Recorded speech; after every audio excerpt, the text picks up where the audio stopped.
The gentlelady yields back. For what purpose does the gentleman from Florida seek recognition? Move to strike the last word. Gentleman is recognized.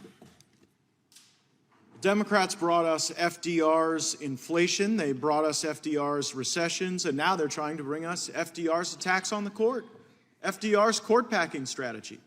This isn't about judicial ethics or transparency. The American people know that. Democrats don't like the fact that Republicans, while in power, put folks on the court who are now ruling in adherence with the strict text of the Constitution rather than their desire to engage in an anti-democratic process. And the other reason we know that this isn't about ethics, that this bill is just gaslighting to justify packing the Supreme Court, is because the gentleman from New York, Mr. Jones, told us. I said the quiet part out loud, that really the goal here is to pack the court and attack an institution that has been valued in America, certainly in our jurisprudence. And it's quite rich because I've heard my colleagues for quite some time accuse President Trump and House Republicans for attacking institutions, damaging them irreparably. This is the most egregious attack on the institution of the court one could imagine, except maybe violence. And we have that too. And we still see a lot of leaders on the left unwilling to condemn that violence and unwilling to condemn the direct effort to try to intimidate judges who seem to be poised to overturn Roe v. Wade. But this bill draws a specific bead on Justice Clarence Thomas. I wonder why. I wonder why it was Justice Thomas that seems to get all this attention. Is it because he's a black conservative? Well, I asked the panel that we brought before us.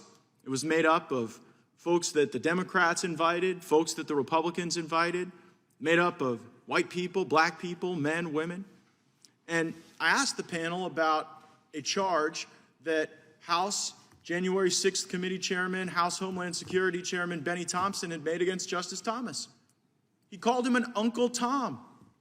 And since maybe I don't fully understand what was meant by that, I asked the panel, is there anyone who believes that calling a black person an Uncle Tom could be not racist? Is there any world in which that is not a racist attack? And to a person, the men and the women, the Republicans and the Democrats, the white and the black, not one of them would posit the theory that that was not racist.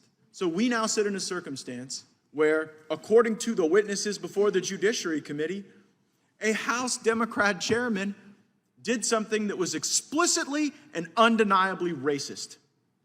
And I view this legislation as an extension of that effort to attack the court, to delegitimize our institutions, and to use Clarence Thomas as a vessel because they don't like how the outcomes are going with this current court. And it's quite shameful. I yield back.